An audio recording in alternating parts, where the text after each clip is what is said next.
and I am also an advocate for people who are within my circle of influence. And I would just start by telling my story, how I got into being passionate about teaching and supporting children with autism. Um, it started a long time ago when I had a brother. My third brother was born, but due to doctors' negligence, he had a brain damage in the hospital, which triggered his autism. He was said to be cerebral palsy. But again, when we were back home, because he was born in Nigeria, we didn't have any information about how to look after him. All we knew was to give him the love that we could in the house. And we would go for some therapy so often, but that did not really improve him, but he got the love that he needed to survive. It was not until I came into the UK, this was in the 90s, and into the 90s, I didn't hear anything about autism until when I had my third son and I had to change career because I had to start working, doing something around around the family. So I said, okay, what could I do? And because I already had this passion about looking after children, I said, okay, let's try looking after children. So I went to a play group. I started the play group. And when I got into the play group, there were a set of twins there. One was neurotypical, and I noticed the other one. Now, even neurotypical, I knew about neurotypical after I started working with children, and the other one wasn't as active as his brother. So I asked my manager, I was curious. I wanted to find out what was happening to the boy. So she said to me, he's got autism. And that was the first time I heard about autism. And I was thinking, okay, what is autism? So she tried to explain it to me the way she understood it. And it was when I started working with this child that I started noticing that some of the things that I then my brother was doing then, I noticed the child was doing it. And one of the things is repetition, doing the same thing or requesting the same food or playing with the same toy over and over again. So I said, okay, this is very interesting. Again, I'm going to go back to my brother because I thought we didn't do enough for my brother, that we failed my brother in the area of care. I told myself that when I came into the country and I started working with children, that I would do everything in my power to ensure that what I wasn't able to do for my brother then, when I have the knowledge of it, I would do it for any child that comes into my circle of influence. So this is how I started on my journey with autism. And I am very passionate when it comes to dealing with children. I can work with any child with special needs, but it's just that autism pulls me. Autism, because I feel a lot of children have been let down by the society, sometimes by their family, all because of lack of knowledge. And I'll just pause and I'll just start. But I'll start by defining what autism is. I say autism is a neurological condition which is present at childhood, and it affects people differently. So when you see one autistic person, you have seen one autistic person, because autism is a spectrum and it affects everybody differently. Everybody who is on the spectrum, they have their strengths, they have their weaknesses, and it's how we put things in place one, the environment has to be right. The adults that are working with them need to understand the child in order for them to work with the child. The intervention has to be right. And let me quickly say this. I said earlier that autism starts in childhood. When I was in school, I was told that in child development, the first 5 years is very important for a child's development. That is where we help the child, we support the child to develop and grow to as an individual. Now, when we're supporting the child, we need to be careful that we're not just, because a child is delayed in development does not mean the child has a condition. The reason why I said so was that, I'm going to use my son, my second son. My second son did not start talking until he was 2. Now he was. I used to smile. He was doing everything that he needed to do, as in the milestone that he needed to meet. He was meeting all the milestones, but he would be babbling a lot. Now, I was not concerned because he was meeting the other milestones.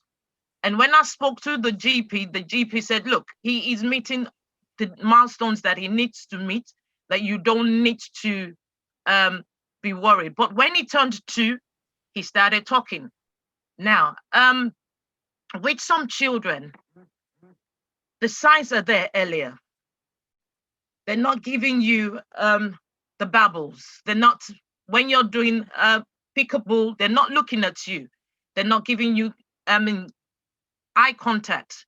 When you're smiling, they're not smiling back to you.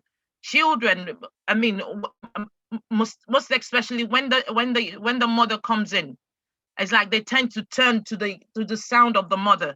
Now, when a child is not doing that, it's for the parents to start taking notes and talk to the GP about the things that they're saying. This is not to say that the child has a condition. It might just be a delay. Another thing I'm going to say is autism is not a medical condition. It's a neurological condition, just like I said earlier. It affects the way an individual would relate to the world around them.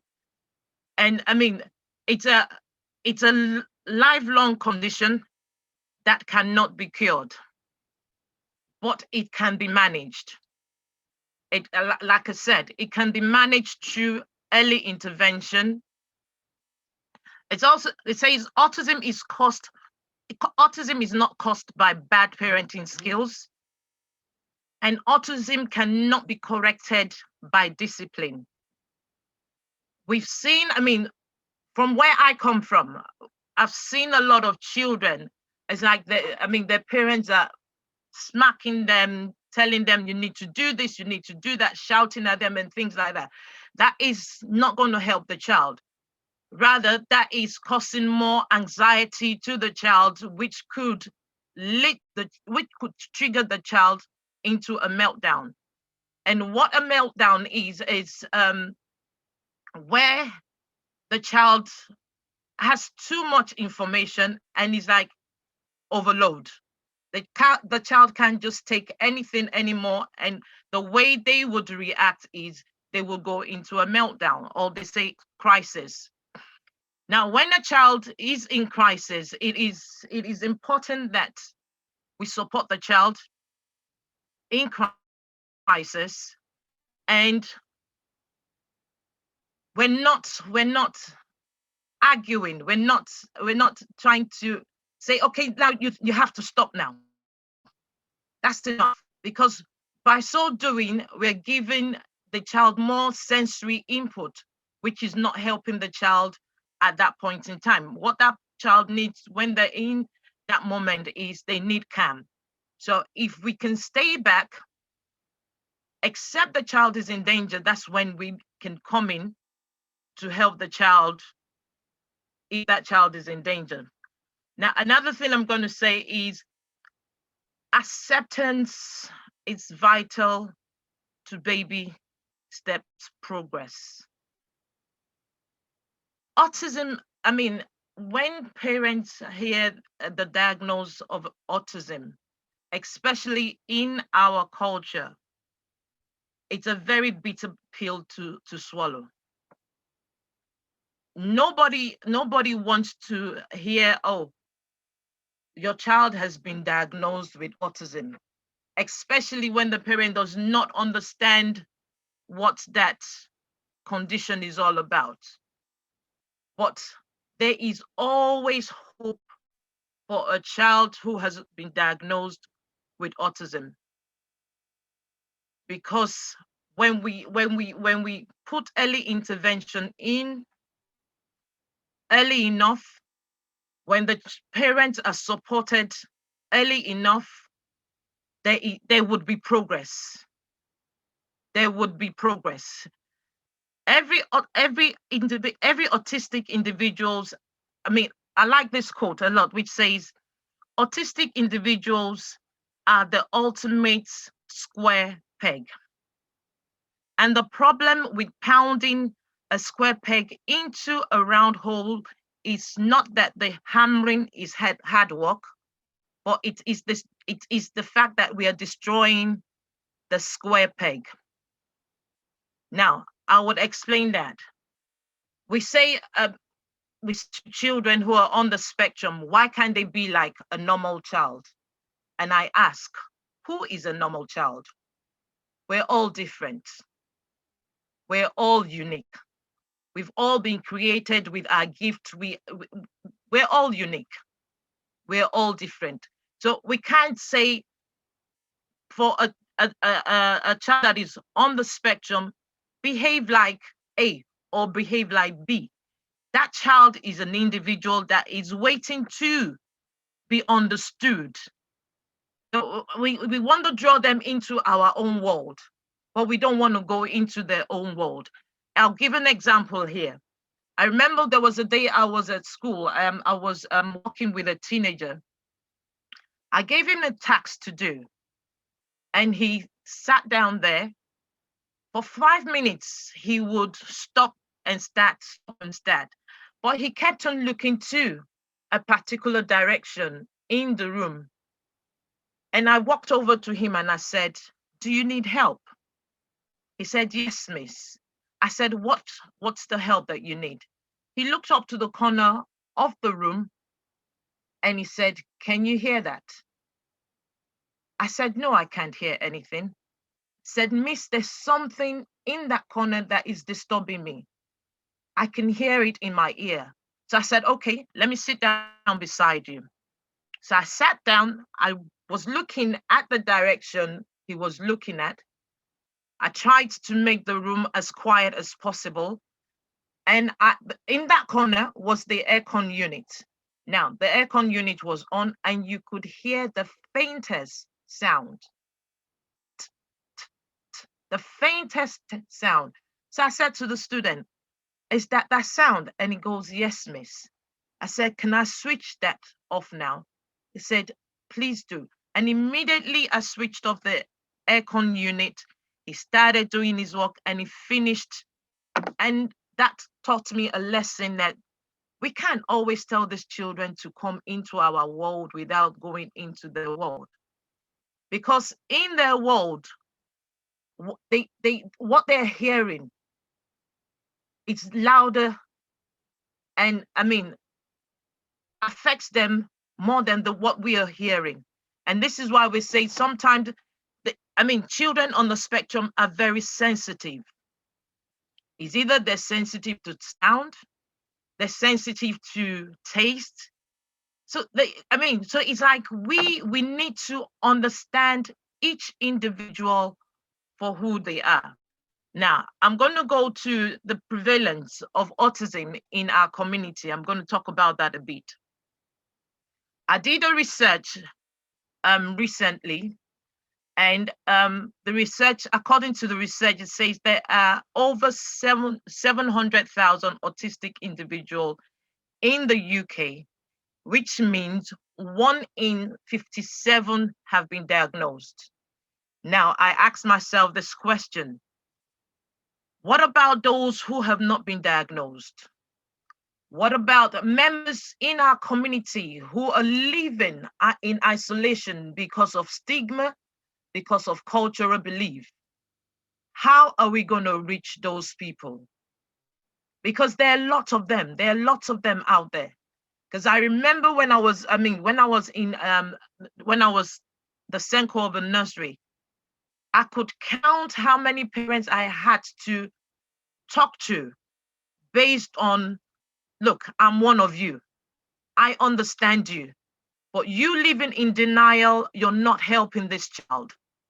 The earlier you give this child the needs that they need, the better for the child and better for you as well. So it's like in our community, when we see children, how do we relate to them? How do we relate to their parents? Because if we're empathetic, if we have compassion towards this parents and their children, there will be more. I'm sure the numbers will be more. Another research says that, the research by the University of Cambridge, it says Black people are the highest have the highest numbers of autistic individuals in the UK. Again, is this because of the awareness that people are now coming out to say, I need help? More people are coming out to say, I need help, especially from our community. Because before now, it was a thing of shame. Because I know where I'm coming from. I could use my brother as an example. When the visitors come around, we take my brother back to the other living room. So it was only few of our family friends that knew that my brother had a challenge. I don't like using the word disabled. That my brother had a challenge. It was only few people. And I'm sure even in our community in the UK too, that there's still people who are ashamed to come out and say, you know what, I need help. But we need to be their voice. We need to see them and say, help is available, because help is out there. It might be a struggle to get it, but help is there. Because I know there are lots of parents who are fighting tooth and nail to get the help for their children. Because again, just like it was said earlier, we need to do this for ourselves. There are not a lot of us who are in the community, who are in the medical field, that understand, that are fighting for our community. They're not, in school, there are not a lot of teachers who are like me, who understand autism. So it's like we need to educate ourselves about what autism is all about, because we can't keep on keeping these children away. They have gifts. They have strength. We can help them with their weaknesses when we put them in the right environment, when we put the right support around them. Their weaknesses it will turn into strength. Just like every individual. Once I know I have a weakness, I'll work on my weakness so that it turns into a strength. So it's like these children are out there, they're waiting for us as a community to help them break the box of shame, break the box of stigma, and break the box of cultural belief. We need to let them fly. Every child has the resilience We need to now arise and let these children be what God has called them to be. Because I believe, I usually use Moses. Moses was a stammerer, but he was still used by God. He had a condition. He was used by God. He was given an intervention, and that was his rod. There are interventions out there to support these children to become who they can become. But we need to support the parents. We need to support, families who are living with children that have autism.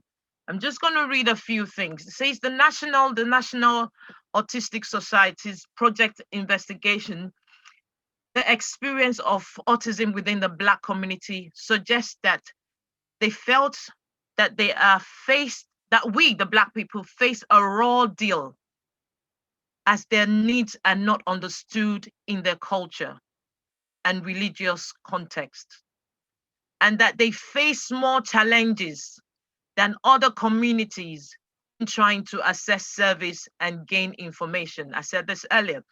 Say another research says the first Autism Voice UK held in 2020 highlights other challenge in our communities. The number of Black professions with depth understanding of autism and how the stigma and culture believes after the people in our community, we don't have a lot of them. And one thing I'm going to say here is, which I've not mentioned, is there are more boys are diagnosed with autism than girls.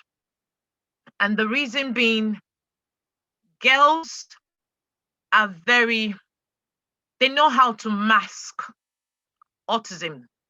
Girls, they want to fit in. That's why some of them get diagnosed very late. I think I'll stop there for now, and I will take questions. If there are any questions, then I'll continue.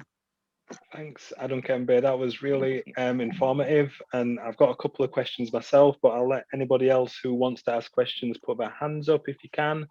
But yeah, how have you found, I don't know which area of the country you're in, but local authorities and the way they support families, is that culturally appropriate? And how have you found the system when it comes to supporting and creating that environment you talked about? With the local authority, even with the local authority, it's still a challenge.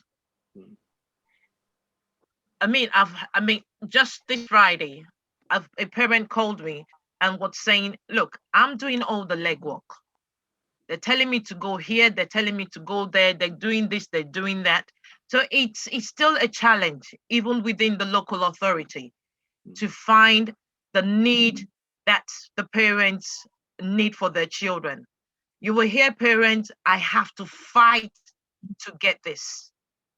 And a lot of Black parents are fighting to get the intervention that they need for their children. And sometimes, money is taken from them, saying, oh, they're not using the money. But it's how can we come together as a community and even, speak on the behalf of these parents with our local authority, set, groups that would go and advocate on behalf of parents to these local authorities, because they are fighting. They're fighting to get what they want.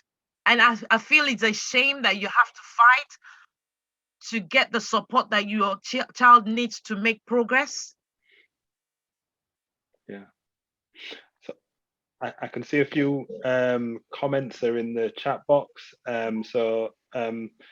Let's have a look. The challenges with the BAME, sorry, this is Akindele.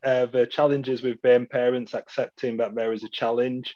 They get angry with school for giving us the right information about children. And I suppose the way the education system's set up, I would imagine it's more focused on white autism sufferers than it is about how to have that conversation with Black parents. So I don't know if that answers the question or if that's a good way of summing up what you've said there. And I can see Corinne has said a lot of this is about not taking no for an answer, get local MPs involved. And Marsha said at the same time, when you fight, you're labelled as disruptive as a parent or targeted by the school and authorities. And I guess some of the people in this room will have had experience of that pushback when you're asking for what you're entitled to. Yeah. So two Definitely. things as well. Yeah. So the growth of your organisation, have you been able to pull a lot of the parents in from your area, or is it nationwide? Have you managed to get that group think about how you can approach this? What I've done is I have a group where I have joined, and it's a WhatsApp group where we have parents who have children with autism and professionals all together, and we support one another from that forum. Now, my autism from the outside, it's growing. It's finding. Some parents are coming in, but it's I walk through this group to help other parents as well. Yeah.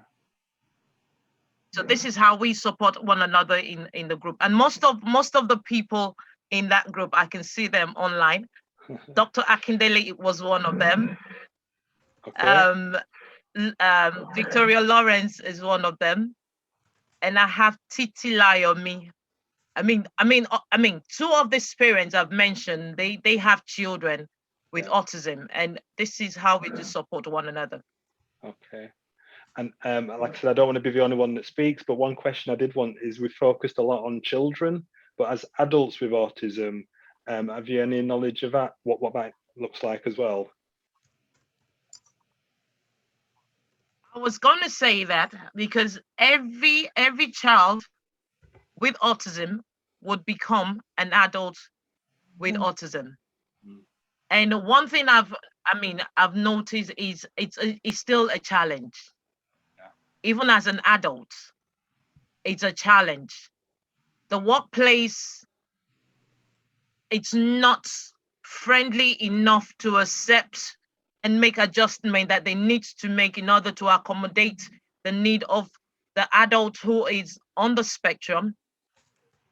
And they say they're not getting the help that they need as well, like accommodation, just financial support, just to help them in the areas of their needs as well. So it's still a fight.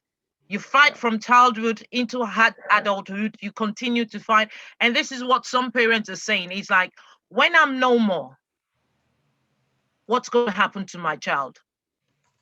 Yeah. So this is the why parents are fighting tooth and nail just to make sure that their children get the right support at the right time, in the right environment that is suitable for the child or for the adult at the right time. Excellent, thanks. I can see 2 hands have gone up and you answered that perfectly. Dorian, if you want to unmute yourself, feel free. And then we've got Victoria straight afterwards. Hi there. Hi, evening, everyone. I would fully agree with what the guest speaker has just said with regards to it's a continual fight. Now, I worked in adult mental health services for 23 years within the NHS. The last 17 of those as a clinical neuropsychologist. So I totally agree that it is a continual battle to get services to recognise that they have a duty of care and a responsibility to actually do something proactive for the child. Now, we've seen a lot of services, especially around CAMS. I don't know if everyone knows what CAMS is, Child Adolescent Mental Health Services, where they have started to reduce back and move back the number of hours, contact hours, which they were offering to people, even appointments where you would get a baseline assessment within, when I was there, within a 4-week period. It's now 12 weeks. So you're left as a parent in limbo wondering what's going on. And then especially with what's going on with COVID and everything else, it's become even more protracted. And they're now saying it's 22 to 24 weeks. That's Bedfordshire alone. So I can only imagine where there are where you have smaller pockets of, especially with kids from the BME background, where they aren't able to access those kind of services to be formally assessed. Because you just think it was the second a child becomes statemented, there are additional financial implications for the school.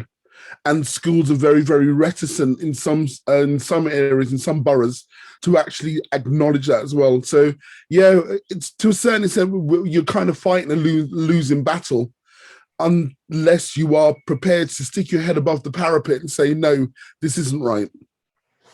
Constant battle. Thanks for that, Dorian. And Victoria, do you want to come in if you unmute yourself as well? Thanks, Dorian. Hello, thank you so much. Thank welcome. you. Yeah, well done, Adekunbi. That was very insightful. Well done. I think what I just also want to say is with regards to parents, and sometimes a lot of parents within our community have to fight because we sometimes we sit in denial for a long time about the child diagnosis.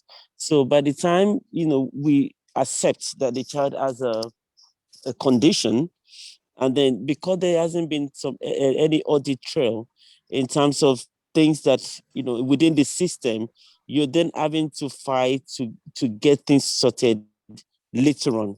So I just want to encourage parents, if you're here and you're in that place where you're battling that denial at the moment, the earlier you get help for your child, the better, because when you leave it late, then it gets more difficult to get the care that particular child needs. So I just want to put that out there. And I've also found as Black people, we need to start standing together, because from personal experience as a mother with autism, I can say categorically, anywhere in front of 1 million Black, I have found people within the system, when we work in this organization system, whether as a doctor, as occupational therapy, and other, we don't help one another.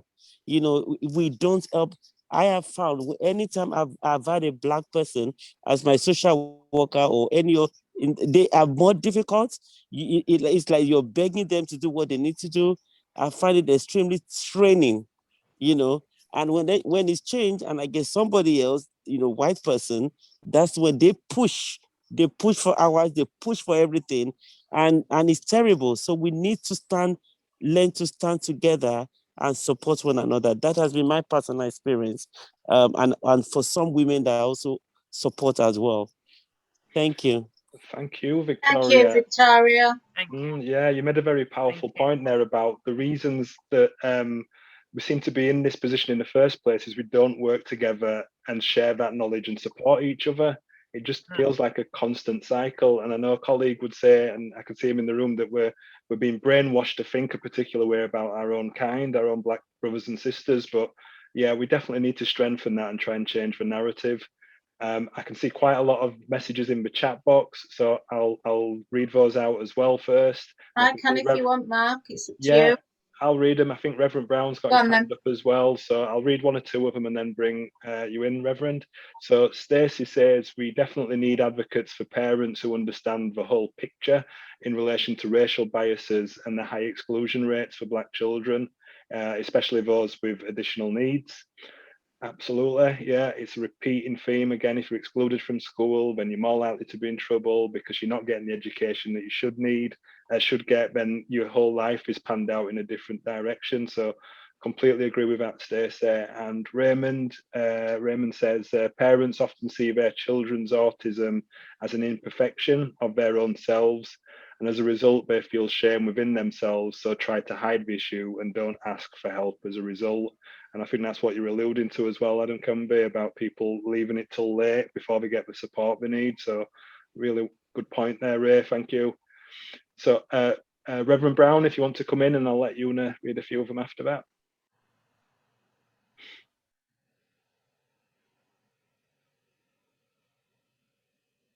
Technical issues.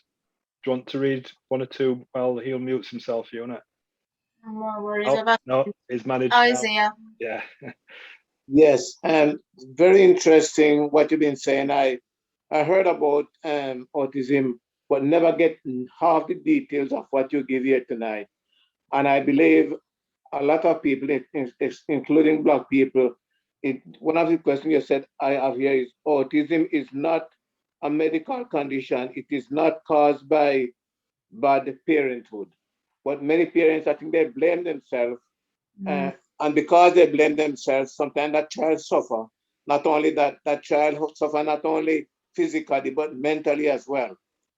And I think this is something that need to be in the open more than what is, because a lot of people who don't have any family that have it, they don't know anything about it. Mm-mm. That Right, is sir. so right. That is so true, Reverend Brown. So true. And I suppose And getting the, oh, go ahead. and this is why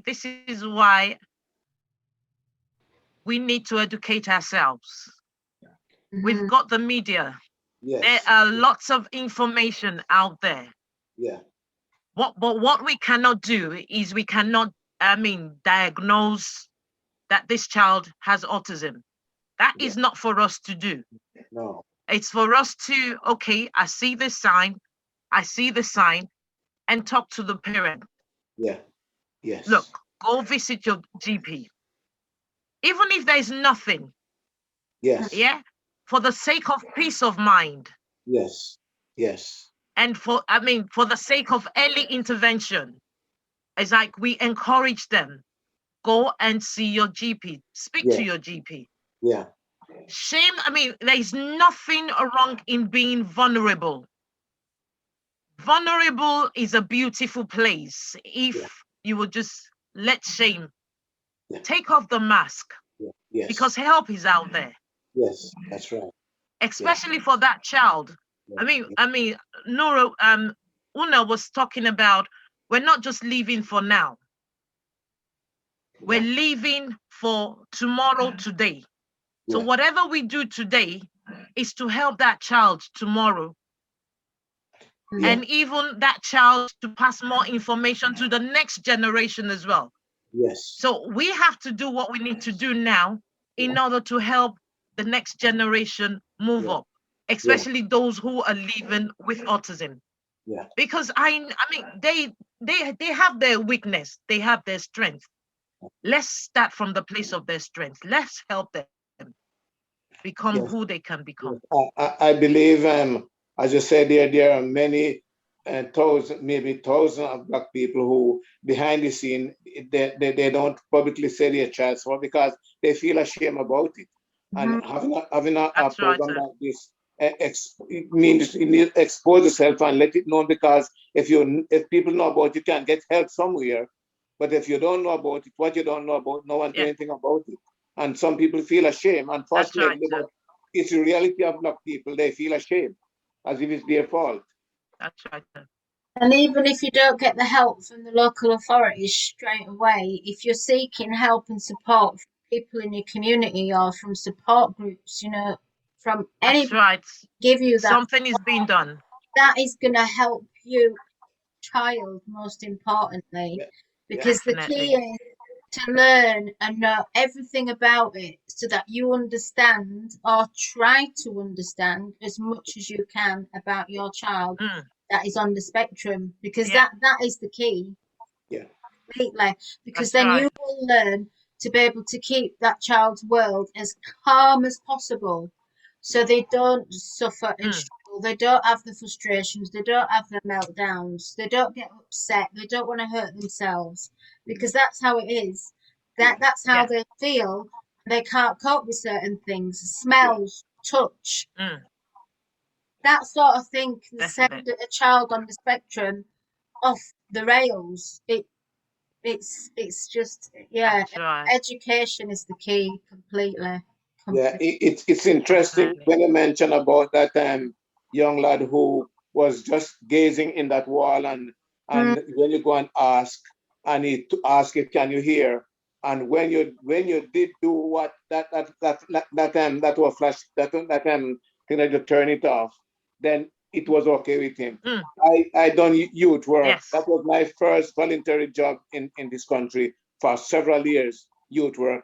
And what when we were trained, we were told that when you go to a youth club, you got to look around and see the youngsters.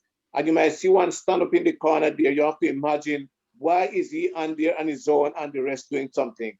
And it's amazing what you learn by observing and by having the right question in the normal way, that Yes, you get sir. some answers that you people are. We went to a school to visit, and after it was seniors, and when we finished there, the teacher said, you know, I'm really glad you came here, because this young lad, he came and he's bright, but he don't ask questions. He asks you more questions than all he asks in the classes. You see, because he see us and we come down to his level, and it worked out. One of them said, because many youngsters, they don't want to go to West Indies because of what they heard. One of them said, if you came here last week, I would be in Jamaica now. I said, why? He said, because my dad gone over there and he wants me to go for months. And I said, I'm not going to Jamaica because I don't like it. Know what you're saying? I would have loved to go. So as soon as he come home, I'll be telling him I want to go to Jamaica on holidays. Thank you. Yeah. Okay, we've got P thanks, Reverend. waiting. Thank you, Reverend Brown. P. Okay, dear. Thank you. Oh, you Sorry, I was really hoping that Reverend Brown will speak longer because I had a mouthful of food. Oh, sorry. Oh, bless you. do you want us to come back to you? No, Is it I'm fine anything? now, fine now. What are you No, having? What are you having? Oh no, sorry, go on. Oh, actually, I'm having steak. Oh, look at you. Okay. Yeah, lovely bit of steak. Anyway, yeah, I actually come from a youth work background as well, like Reverend Brown, and you know, I do know what you mean about they saying that it's like spotting how the young people interact, what they're doing, etc. Obviously, we weren't experts, but we could then, when we did our evaluation, and then hopefully it gets to the right people and parents and whatever. But I'm not here to talk about that. There's a young lady in the group, and yes, I'm sorry, I've got to call you out. I've seen Nona since she was a baby, and she has a son who's autistic, and she has fought for her son tirelessly. And she's done a book called 30 Days of Autism, and she's blown me away with her drive and the support of her son. She's done fundraisers, you name it, just to raise awareness about autism, not just in the Black community, but all round. And Stacey, I'm sorry, you got to blow your trumpet, girl, because you're amazing. Come on. Yeah, I've already spoke to Stacey. Yeah, we need to celebrate those people who are out there campaigning and bringing these things to the headlines and to the forefront. So, Stacey, we'd love to hear from you if you do want to speak. But I'll let you finish, Pete. Oh, she's stopped. Okay. Enjoy your steak and come back when you finish. But yeah, there's a few comments in the chat. Do you want me to read those out, or are you okay? Yeah. So I think Ray was the next one. He said, are there support groups for parents with children that have autism? So clearly we've got autism from the outside. We've got an online presence, and they're available for people who want to go there and like Adekunbi says, to join the group. And I'm sure she wouldn't mind sharing. If you go on Google as well, there is autism support groups, but whether they're focused or whether they concentrate on the Black community, I'm not aware of. Yeah, so we've put Adekunbi's website on our website. Yeah. So if you do click there, it will take you direct to her organisation to reach out to them. And the support group I support is called Special Needs Support Group, and it's a WhatsApp group. Okay. I don't know if you want me to put the information. Yeah, if you're comfortable. Yeah, definitely. Yeah, absolutely. that would be great. Yeah, and we'll share it widely if you want us to. Yeah. Okay. So do you want to read Abdul's message there? So Abdul came late and he said, how does autism affect people? What are the difficulties that hampers someone with that disability? Well, what Adekunbi said, Abdul, was that it's a neurotypical condition. So an atypical person is what society calls, and I hate it, I hate normal. And so the function of their brain it's just wired different. It's different, and the sensories are heightened. The learning capabilities are not distorted, but different. The speech can be hampered or it may not be. It's such a wide spectrum, because at one end of the spectrum you can have somebody who cannot speak or who chooses not to speak. They may hum, they may rock and just rock backwards and forwards and sit in a corner, and that's at the extreme end.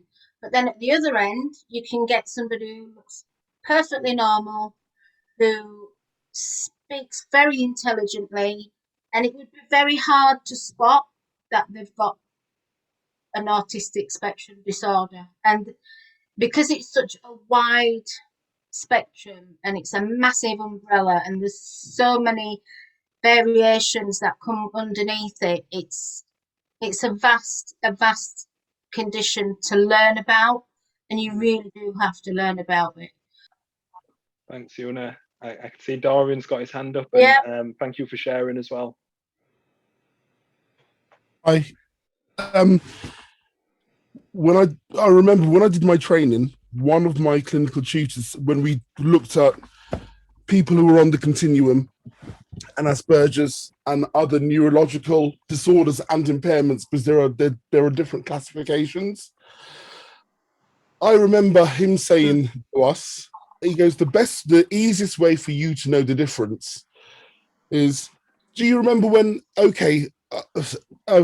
people who are 48, 49 in the group here will have been the first year to do GCSEs when they changed from the CSE to GCSE, or from the old O level to CSE. And do you remember in maths where you had to show your working for you might not get the answer correct, but you have to show your working so you get points. Mm-hmm. If you just put the answer in, you did not get the full points. And I couldn't understand, well, I've got the question correct. I don't need to show my work and show how I work out what's an equilateral triangle, or if you're working in doing quadratics. I can just do the answer instead of having to write out the whole thing. And he said that's the difference, where people who have a neurological impairment can't differentiate or separate that. You have to show your workings, and the workings technically are, what was the word he used?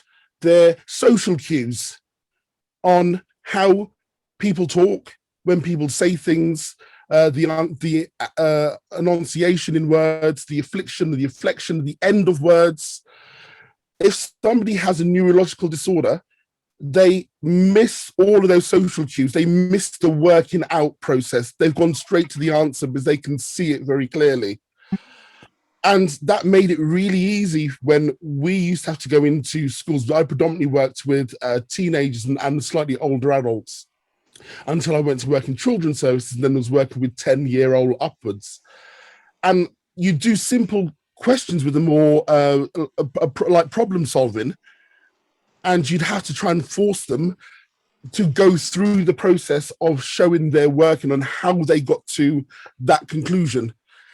And I'd say 90% of the people who we tested who weren't reported to have a neurological disorder or an impairment showed signs that they were on the continuum.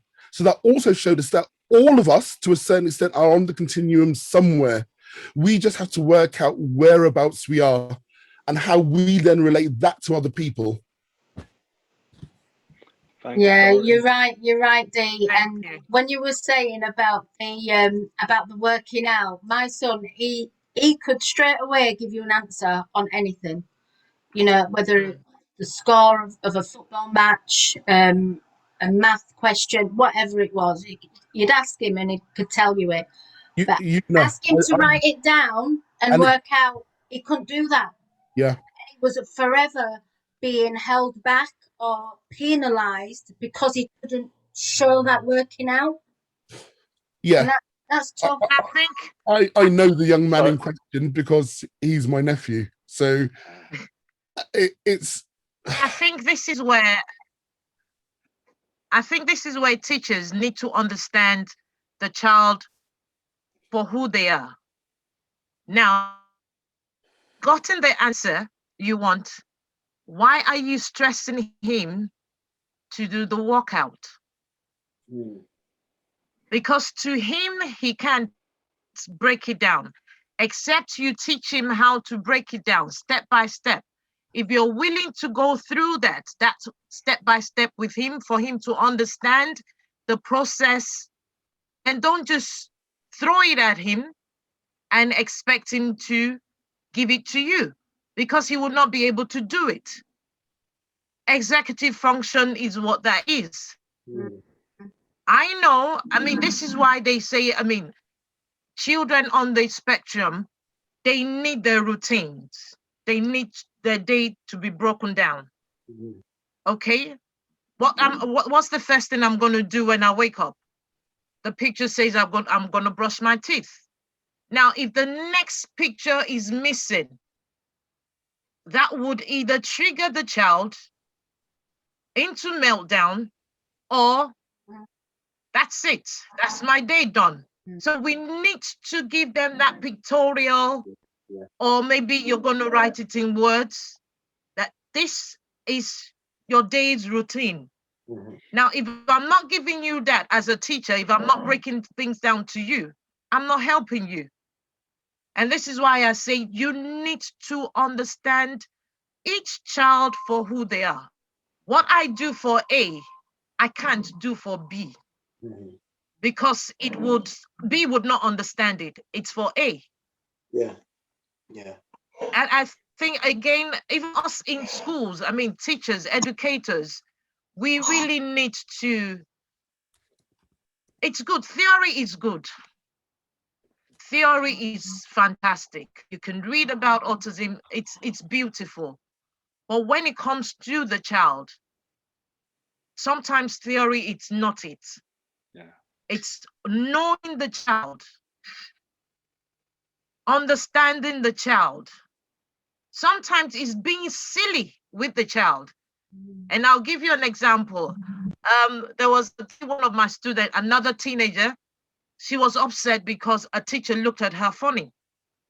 And she goes, why did that teacher look at me funny? I said, I'm not sure why teacher looked at you funny. And she refused to come into class. And she sat outside for an hour. And I said, you know what, you can't just sit outside. So I went to sit with her again.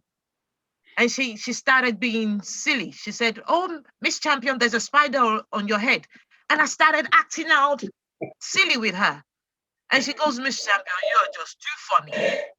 So sometimes it's how we relate to them. The gentleman said about the tone of our voice.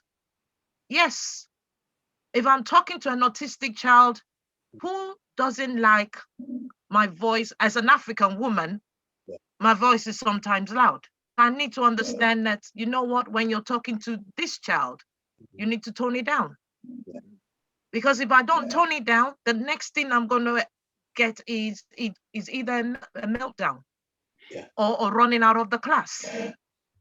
And if I have a duty of care for that child, I need to understand that every time I'm going to school, I'm thinking about the different, if it's 8 children in my class, then I'm thinking about those 8 children. Okay, this person doesn't like this perfume, then don't use that perfume in school. But it's like some teachers, it's like they don't care. All they care about is the teaching.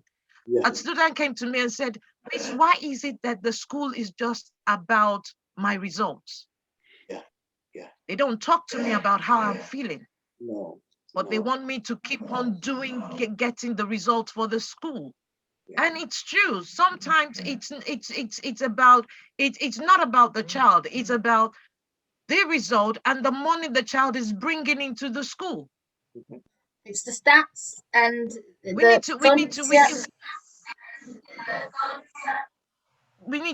to do more than that.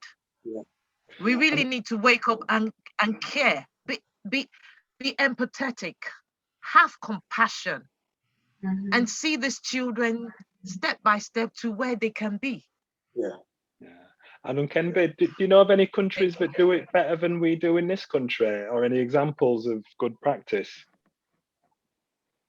I Holland, think it's the same thing. Is Holland good, cuz? I'm not sure. amazing. I'm not sure. Sorry for interrupting, but yeah, Holland have an amazing All right. autism and Asperger's awareness program. Sorry, Adekunbi. So my apologies. That's okay. No, we asked the question, and we hope somebody in the room's got the Thank answer. you. That's fine. I didn't know. But, yeah, Thank that's you. fine. So there's a Holland. couple more comments, and so Marsha B says, I agree, Corinne, but even when you do your homework and research for school, it can still end up pear-shaped and not as portrayed. Sadly, I experienced this with 2 schools attended by my son.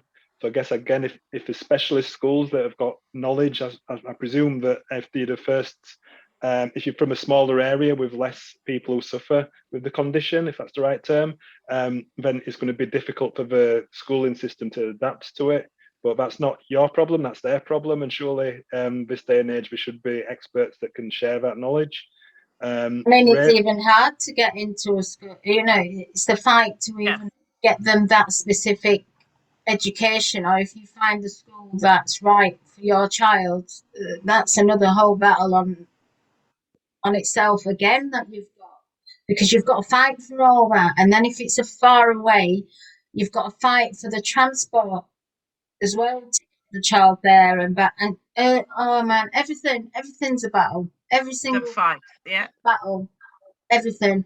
And I know that when it came to my son, I know that they used to just see my boy as a little black boy that was bad. And I know that. That's how they viewed him, and that's how they portrayed him, and it's just wrong. It's wrong.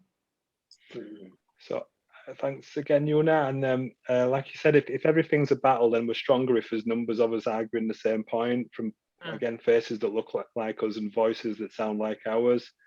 So Stacey's responded to Raymond saying, hi, Raymond, I facilitate a parent carer support group in my local area. Again, technology is making it more feasible for us to be able to speak across distances. So yeah, hopefully if there are groups that you want to share in the chat box, please do type them in and we'll circulate them. Corinne, hello, says, I'd say become a school governor, an excellent way to get the help Black parents need. And yeah, you're absolutely right. I think, have you had any experience with the schooling system and the governors being a difficulty, Adekunbi? I haven't had an experience, but my experience is usually with the teachers. Yeah, it's with the teachers that sometimes I become the enemy. Yeah. But I'm glad because I'm speaking out for a child that needs it. Now, if you're not doing the right thing, because we have a duty of care to the child, if you're not doing the right thing, then I will speak up and I will challenge you. So I have had a challenge, even with sometimes with my head teacher. I just have to do what I have to do because I don't see what I'm doing as a job. Mine is a calling, and I have to do it for that child because I failed one. And I've told myself, when you know better, you do better. That's the principle I live by. No child in my circle of influence, as long as it's in my means to help that child, I will do everything I have to help that child and also to support the parents to support their children, even in their environment. Sometimes the environment is not right. Their home environment is not right for the child. So it's supporting the child and supporting the parents and bridging that gap. We need that gap. It's too wide. We need to bridge. We need to start bridging that gap now. Yeah, and it sounds like the parents and the children are lucky to. Oh, I can hear my own voice there, but yeah, the enthusiasm and the passion comes across there, Adekunbi. So we are lucky to have you in their corner. And I suppose we need more people like you who can tell the story and communicate in the way that you have done tonight. So we really appreciate the fact we've kept you for an hour now, but hopefully you're not rushing off. there's still a few comments in the chat box if you're okay. So I think it's Sonia Applink that said research on education and attainment in the UK consistently highlights several inequalities concerning teacher support and expectations. There's a language barrier, there's socioeconomic disadvantage and institutional racism, which doesn't exist, Sonia, you're imagining it, affecting children from a wide range of ethnic minority communities. Without reading and writing are often attributed by others as teachers, peers, and parents to low intelligence and lack of effort, which is just not the case, is it? If you've got obstacles in your way, it's no surprise that you struggle. Definitely. So, yeah. So I can see another comment, which is from, I'm going to struggle, but Titiliana. I'm sorry for mispronouncing your name, but typically autism affects two areas of development, communication and behavior. And I think we've heard that commented in quite a lot of the conversations today. So let's see, there is, so I can see the chat, the WhatsApp group that you've put in there. Oh, Stephen Wiltshire, the artist, is a savant. Yeah, that gentleman, he just has to look at something once and he can draw it. Okay. Every detail, and that's the attention. The artist, Yeah. You said he got diagnosed when he was 3. Yeah. Yeah, you did say that you need more understanding in the community. How can you go about that with that? Yeah, how can we raise the profile? Just like I said, we have to educate ourselves.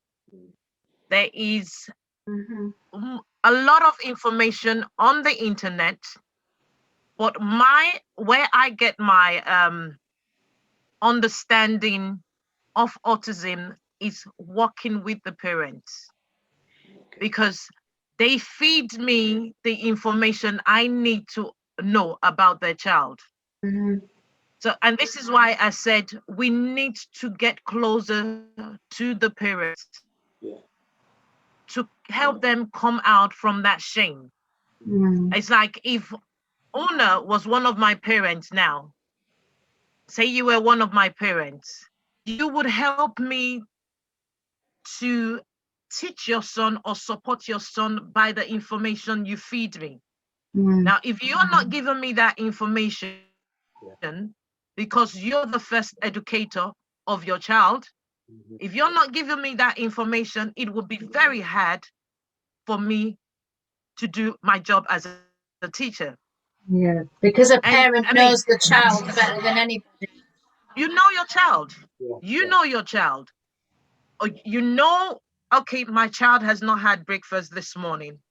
So I know when that child comes to school, I know that the first thing is not I'm giving him a task to do.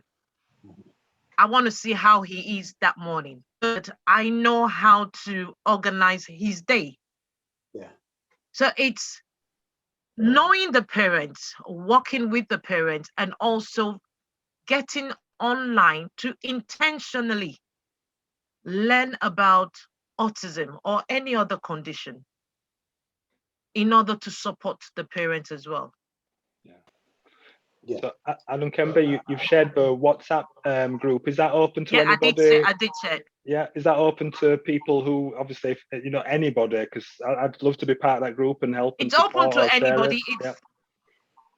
It's open to anybody. I mean, it's just, I need to say it here. It's a Christian.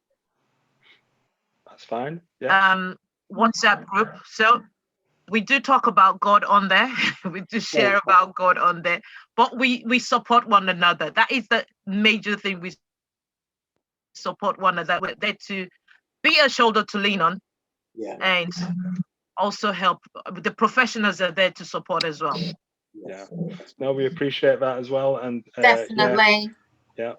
So there's a message in which I will read through if that's okay, Anne-Marie. It's quite a long one, so bear with me. So it says, my ex-husband has autism, which we didn't know because he was never officially diagnosed.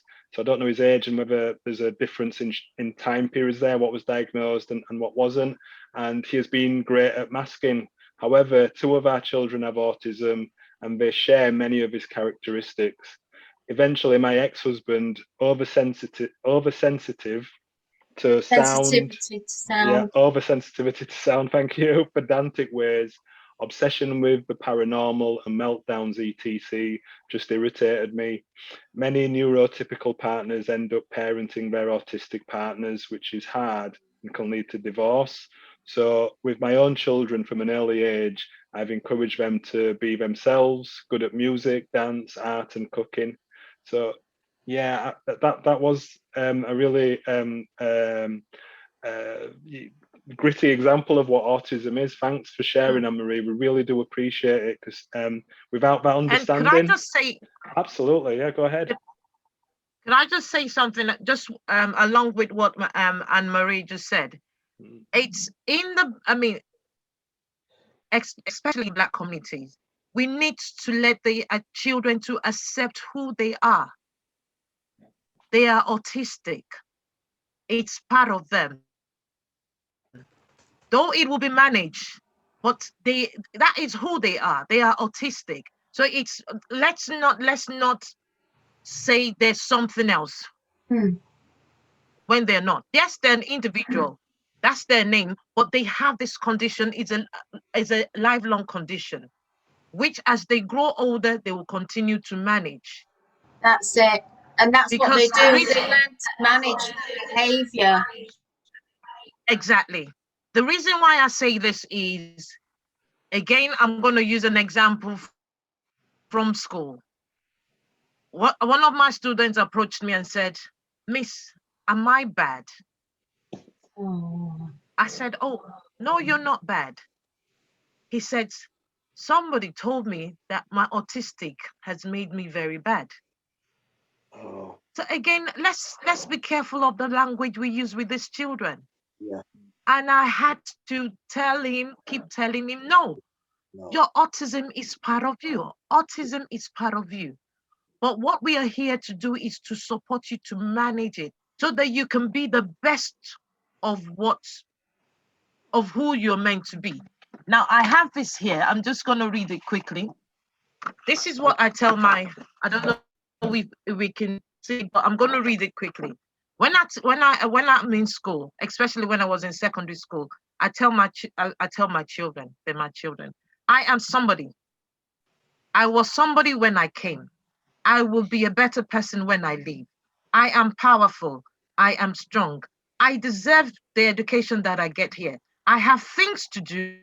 I have people to impress. I have places to go. Yeah, we say it long enough. I tell them, if you say this long enough, you will become it. It will be part of you. So this is what I tell my children. Yeah. They've got places to go. They've got people to impress, and they've got things to do. And I believe no matter how small it is, even if it's a case of a child is pre-verbal and the child starts saying b, b, b, that's an achievement. And that b, b, b, it's going to move to baba sooner or later. So it's let's support these children, because I believe they can do it. Absolutely. Yeah, I totally agree with that. If you don't mind me just steering us in that other direction as well, I know we focus quite a lot on children, but as Anne-Marie said, adulthood is always on the horizon.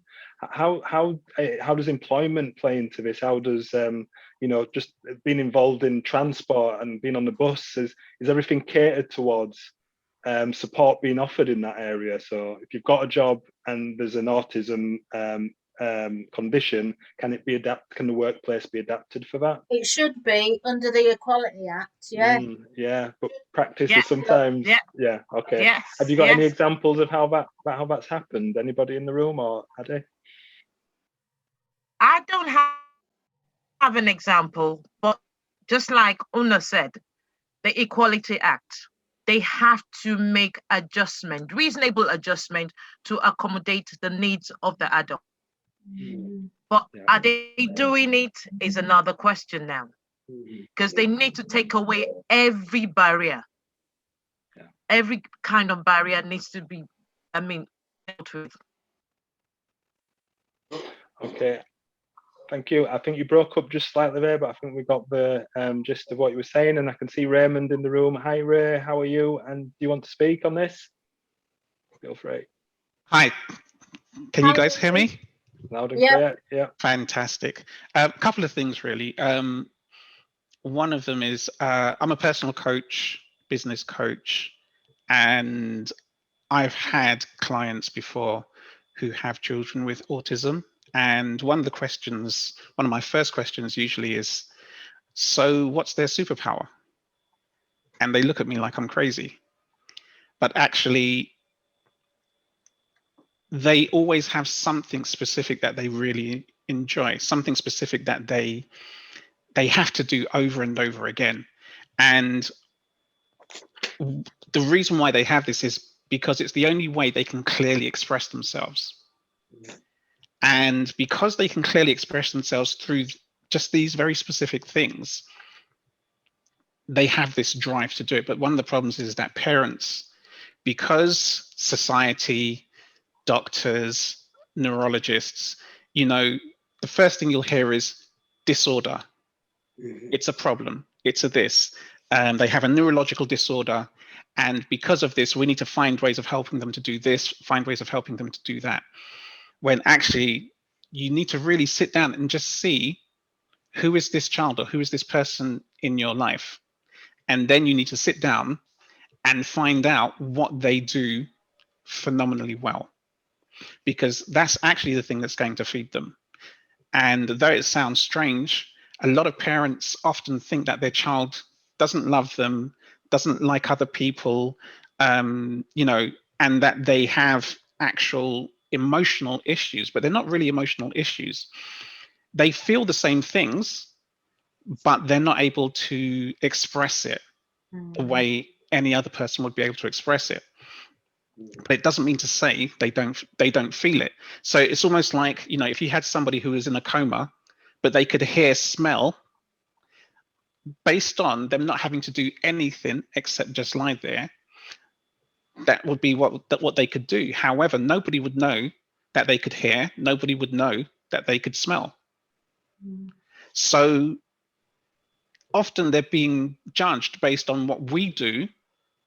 And if we can do something and they can't do it, then it means they are void of it for a lot of people.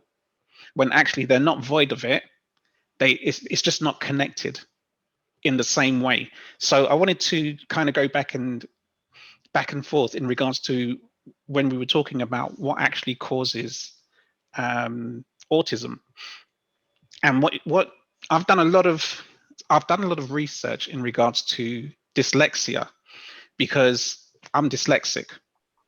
And though it sounds like I'm talking about something totally different, actually, they are at two different ends of the same scale.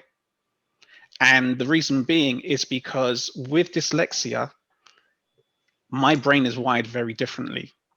So I have less connections to certain areas of my brain, but then many areas of my brain that are not usually connected in normal people, they are connected. So I'm able to look at things, see things, hear things, see connections, all these type of things. And you have, for dyslexia, you have material, you have interconnected reasoning, you have narrative reasoning, and you have dynamic reasoning. And these are the things that are spread across the brain. So when you look at that being at one end, our neurons and the stems on our neurons are 2 and 3 times longer than the normal person. And each neuron, let's say each neuron, normal neuron, has 100 stems, which are 5 inches long, and they make their connections in a particular way. For someone with dyslexia, they only have 50 of them on any one neuron, but they are 6-7 times as long. And because they're 6-7 times as long, they connect to places in the brain that's not normally connected. Now, when we go back to autism is the total opposite. With autism, they have neurons, and these neurons are jam-packed with stems. And these stems you might find 5, 6, 700 of these stems, but they're not very long. They're very, very, very short. Therefore, they can't connect the brain the way it would be connected with someone who was in the middle of the spectrum. Because essentially, I think one of the other listeners, they were saying, actually, we're all in there, but the majority of people are smack bang in the middle. So everything is wired in a particular way for everybody there. So if you imagine, I don't know how many of you guys have seen the London Underground map. Yeah. But there's about 13 or 14 different lines, and different stations are connected in different ways. Some stations aren't connected to other stations, but you can find a way to get there. Now imagine there's 5 stations in South London, and they have 400 lines going backwards and forwards to them. But then in another area, there's some that have no lines going to it. What's the point of having a station? Well, the stations are still there. They just don't have any lines going to them. But then it doesn't mean to say that they can't feel or they can't listen, they can't comprehend. It just means that there's no way for the information to come out. Sometimes information can go in, but nothing can come back out. Sometimes things can come out, but nothing can go in. So the brain's a little bit like that train map, where some stations, they just have hundreds and hundreds of lines going to and forth, but that may only be for numeracy, memory, things like that.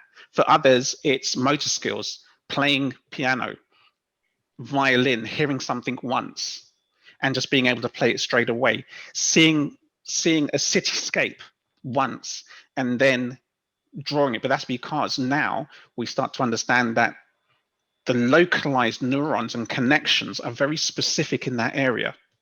Yeah. And as a parent, it's your job to find out what that localization is.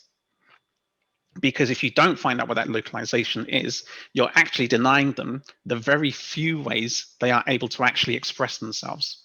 Right, you described it in a really powerful way there. The way that the distance between the way that people think, the thought to the action, and the receptor to the thought process. The Yes. tube station works wonders. Yeah, I like that one. And thank you for sharing as well. So I'll bring 2 others in, and Joy, I think you were first out of the traps, and then Anne-Marie. Do you want to unmute yourself, Joy? Sorry, that was me. Unmute yourself. I've muted you. Unmute. There we Can go. you hear me now? Absolutely loud and clear. Okay. Yes. Hi, everybody. I have to say, that last speaker, sorry, I didn't catch his name. Raymond, yeah, Ray. Raymond, you explained exactly who I am. I am dyslexic as well as dyspraxic. And people know that people that know me very well know when I've had taken in enough information, my brain shuts down. And it has to incubate that information. It might take 24 hours, it might even take longer. I do get there eventually. And people usually say I literally glaze over. It's almost like I'm going to sleep. And they say, Joy's Yeah. out. Yeah. We're known for daydreaming. Absolutely. I've left Yeah. the room. Yeah. I'm there in body, not in spirit. Yeah. Exactly. But going back, there was a question that was asked earlier about being in employment. Dyslexia, my diagnosis came to me very late in life. I was already 42 when I had my when I was analysed, or it was founded by an educational psychologist, which, because I'd put in so many coping mechanisms throughout my life, it took them 2.5 days to actually realise and assess the depth of my dyslexia, which I would say, had I not been intelligent, I would have had a reading ability of around 7.5 to 8. But because I put in all these coping mechanisms, it helped. And what really did help me was the use of a computer, because one of the things that stops us excelling in academia is that we are constantly being judged on our abilities, but a computer doesn't judge us. So when it comes to things like spelling, because we've learned to use the spell check, we learn to use our memory and visualization, so that our spelling becomes better because we can visualize the word. What happened, and repetition, my sister says from the corner, right? When it came to working, many of my jobs have supplied me with a laptop, with Dragon, with various software programs that enables me to do my job to the best of my ability. And it's a case of luck as well, because we talk about institutionalized racism, comes in all different ways, guises. I recently worked with someone who was an accountant, and he was a lot younger than myself, but he was having a hell of a lot of problems getting the right level of help through his work. And in the end, he had to go to the Dyslexic Society to actually get someone to advocate for him. Had he not been able to do that, he would have been stuck. And it got to a stage where they were actually threatening to take his job away from him. And it wasn't a case that he couldn't do his job, because he's an accountant. That's his thing. Numbers is his thing, right? But it was all the other things that goes into his working life to make his life work for him that they just didn't get. And it wasn't until I said to him, you need to go to the Dyslexic Society and get someone to advocate for you and to go in and speak to your work colleagues. He now has his job. Yeah. He said now excels in his job. So the help is out there. Yeah. Incidentally, this guy was white and very quiet, very unassuming, and he wouldn't fight for himself, but he just needed to be pushed in the right direction. Yeah. I've been very lucky because I've been able to speak up for myself, right? However, had I not had that ability to do that, I could have very well be working in some nondescript job, doing something mundane that doesn't, So the help is out there.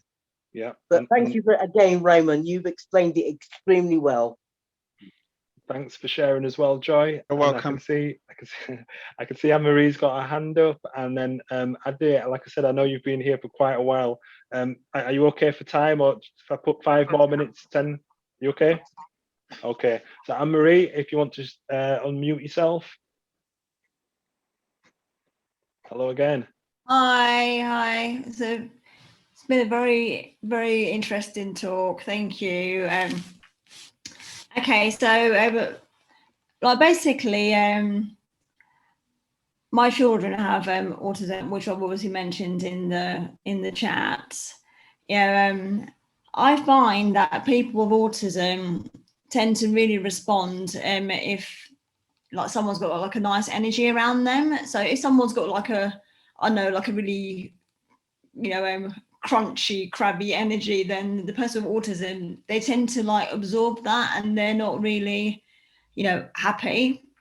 Mm-hmm. But I tend to have quite a nice energy, years ago, my daughter had a birthday party, and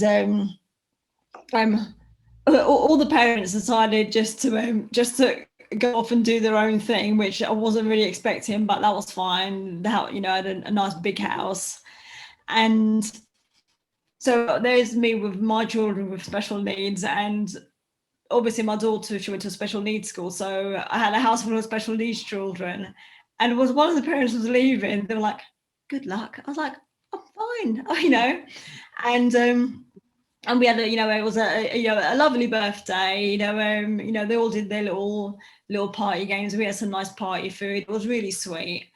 And when the parents came to pick the children up, they were all just sitting on the sofa, just comatose. They were just just chilled out.